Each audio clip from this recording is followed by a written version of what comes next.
Hi, congratulations on your new RV. We're really excited for you. Please make sure before you're signing that you bring the following items with you. If you're a cash buyer, please make sure that you bring a cashier's check, no personal checks at time of signing, or you may bring actual cash. If you're a finance customer, please make sure that you bring proof of insurance listing your specific lien holder. If you need that information, please call us ahead of time.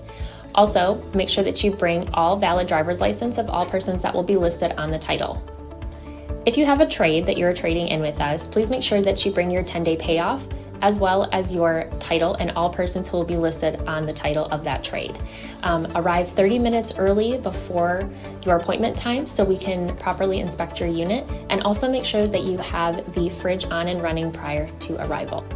If you have any questions, please feel free to give us a call at 810-686-0710. Thanks so much. Have a great day. Hello, this is Mike with TradeWinds RV Center, here to congratulate you on your purchase of your JAYFLIGHT 28 BHBE travel trailer. You guys have picked a really cool trailer. I'm here to walk you around it, show you how to use a few things, get the best out of your camping experience. Let's start by talking about arriving at the campsite. First thing I want you to take into consideration is your slide. Get your slide out right now so you see how much room you're going to need. Keep a good eye on that so you know when you're parking, plenty of room for that to come in and out unimpeded. And then where your water and power hookups are. Power is going to be all the way at the rear or your driver's side, off camp side of your tow vehicle. And your water is at the rear of the unit. So park accordingly so you can utilize the facilities at the campsite. Next thing you can do after you unhook your hitch fork is level your unit. I do recommend getting a stick-on level. Just slide closed, find the center of your unit, put that stick-on level there. Come up here to your power tongue jack, which does have a night docking light. Simply lower or raise your unit until you've got it level. Now should you lose power, there is underneath this rubber stopper a manual override for this hand crank. So you can hand crank this up and down if you need it be. Once you've got our unit level, next thing you do is stabilize it. On all four corners of the unit, you got stabilizing jacks, 3/4 inch hand drill, hand crank, and just run these down. They run down rather quickly, but you can use an impact driver or a drill gun and a 3/4 inch socket on the end, and they'll come down in a matter of seconds. If you do that, I recommend you slow down when you get to the bottom. Because remember, these are stabilizing jacks, not leveling jacks. You're going to want to bring these down until they're taut. Bring all four of them down, preferably onto some jack pads. That's going to protect the feet of your stabilizing jacks from dirt and debris and hot black top in the summer. Better distribute the weight and just keep things sturdier. Run all four of these down in each corner, nice and snug. Got our unit level, stable. Go ahead and hook up our power and water. Again, your water is at the back of the unit. City water connect. Let's do your power first. Your power cord stores inside. Big long 30 amp cord. Should you need it, in your convenience pack is a 30 to 110 adapter if you ever need to plug in at home. Now your water. City water connector is right on the back of the unit.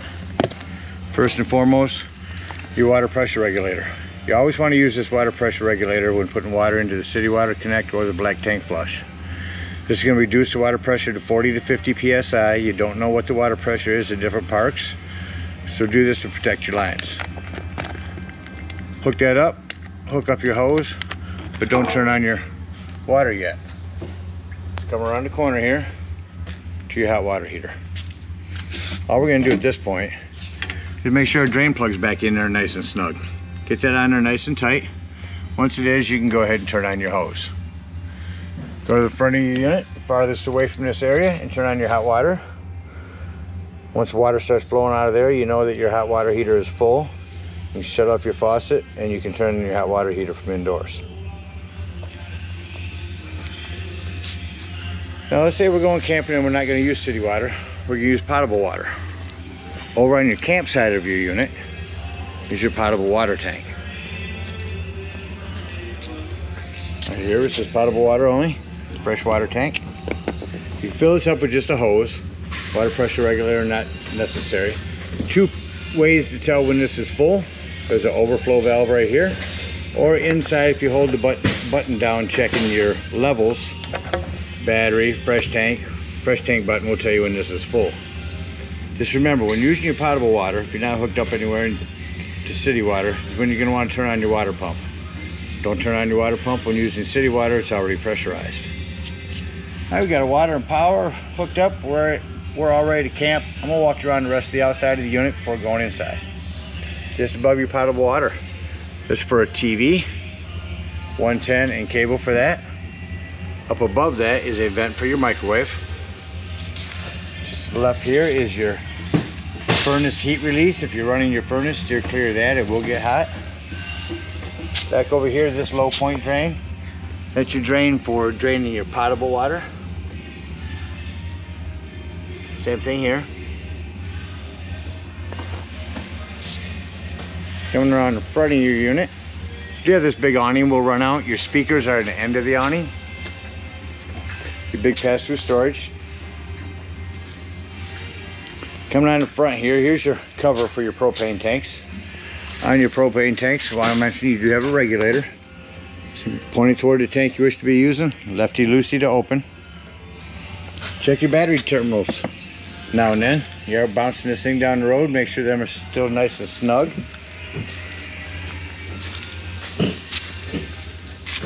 You have another docking light here. The other side of your pass-through storage. Big storage area. And these stay up with a magnet. Much better than the clamps. Your other stabilizing jack. Your slide.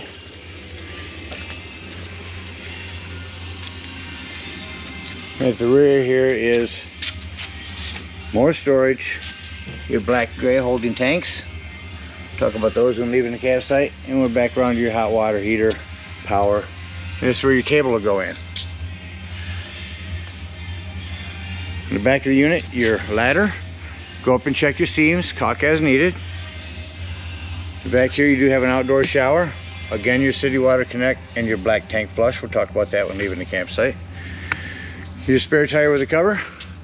Your unit's also prepped for a Furrion backup camera. It's a device you purchased from our store, allowing you to set a device on the dash of your tow vehicle, giving a backup camera for the unit.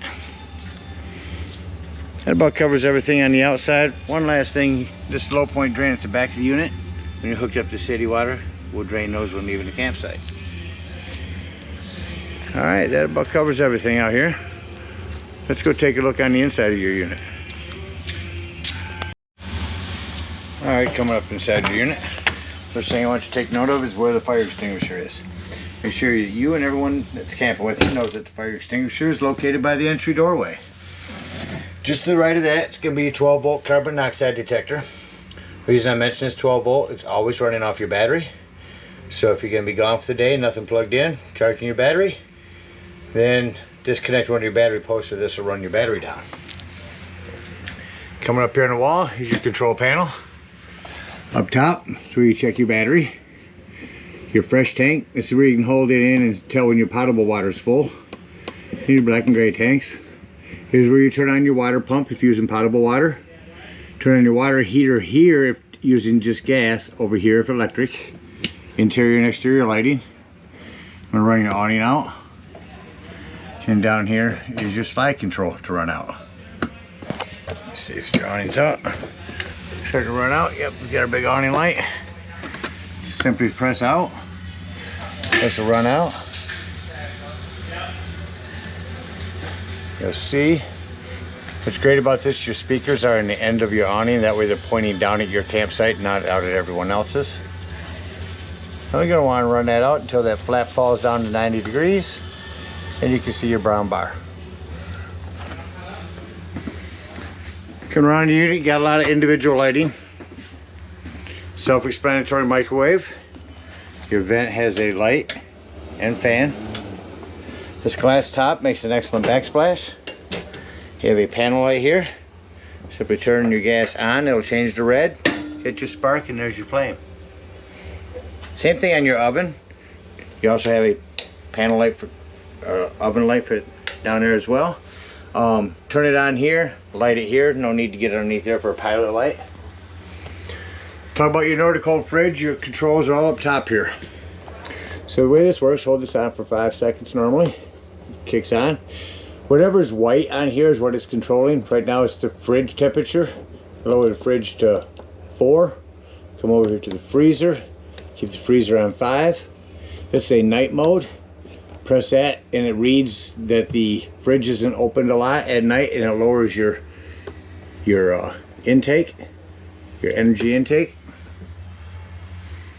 Coming around your unit real quick, your bunk area. All individual lighting up here. L110 here. Your ladder steps out. Make sure to return this ladder before bringing your slide in. Another 110 there. Of course, your table will fold down and sit on these lips right here. Take your back cushions and put on there, and that will give you another sleeping area. Your recliners, I like to call this a parachute pull. Always on the right hand side. Reach down inside and pull the parachute. Oh, over on this side, excuse me. It gives you a full chaise lounge. You also have these tables. Just simply sit inside your cup holder. Give you a little area to eat. Your mirror here that will reverse. Undo it the other side. Should you put a TV on here, in here, you can undo this and you can spin this around. Put your TV out front, spin it back. Put your TV into the bedroom. Turn that little pin there. Speaking of your TV, here's your stereo system, and here's where your cable is for your TV. I want to mention this little green button here. If you can't see it, there's a little button where your cable goes. Make sure that green button is on before running your digital channels. It's a digital channel enhancer to help you pick up more channels locally. Bluetooth, AM, FM sound system. Try to get something to come inside here. Very rare to get anything inside. But whatever's blue is on, so shut off indoors, turn it on outdoors. AM, FM, disc, DVD player, CD player, etc. Come around here on the wall, next to your entertainment center is your thermostat. Simply turn it on. Go from auto fan to air conditioning. Turn it all the way down, that should kick on. It's too cool in here. There's your furnace. Gets on 90 and that should kick on. There that goes. Go ahead and go back to your air. Your furnace takes a moment to shut off after you've shut it off. And there goes your air conditioner. Just shut that all off. Coming into your bedroom, here's your lighting. Next to the bed, a 12 volt and USB charging port. This little template over here is for a tech in the future. If you ever decide to get this wired for solar, that's a panel for the tech to use. And there's all your wiring for your pre-wired solar. Underneath your bed, of course, all the storage area that's accessible from outdoors.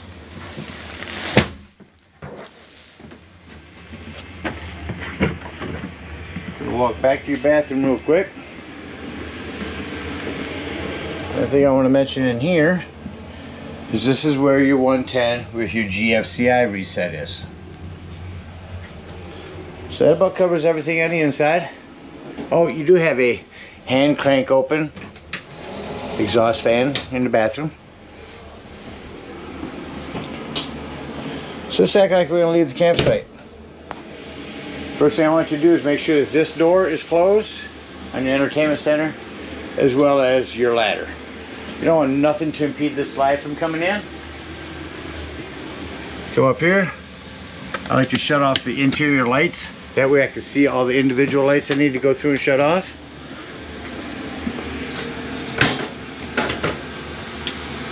You don't want any lights left on, running your battery down. Above your bed is individual touch. Now we've got all the lights off except for what can be controlled at the panel here. And then we're going to go ahead and hit slide in. Slide will run in rather quick. You see the importance of having that door closed. You don't need to break the entertainment center just because you're bringing your slide in, as well as your ladder again.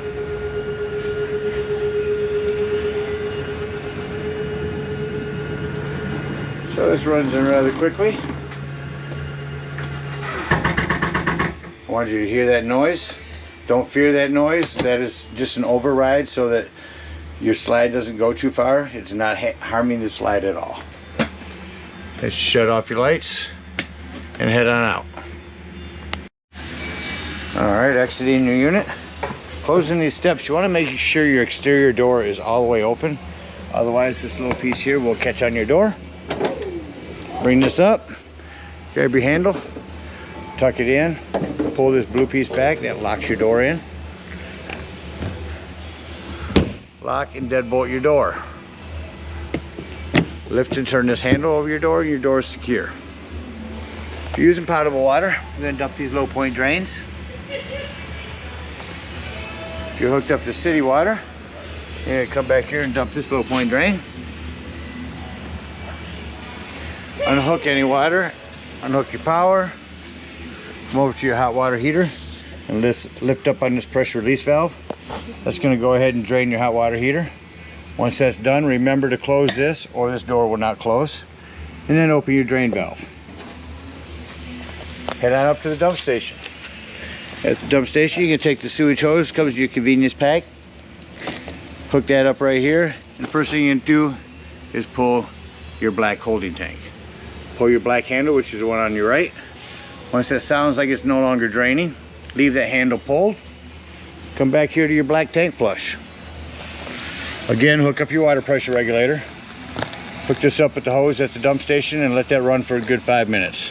That's going to spray all the nastiness out of your black tank and clean it out good for you. Unhook your hose.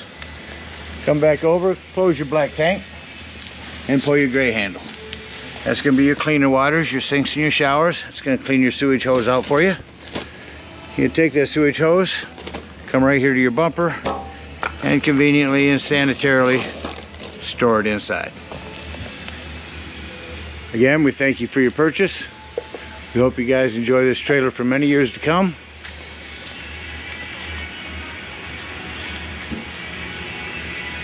Happy camping.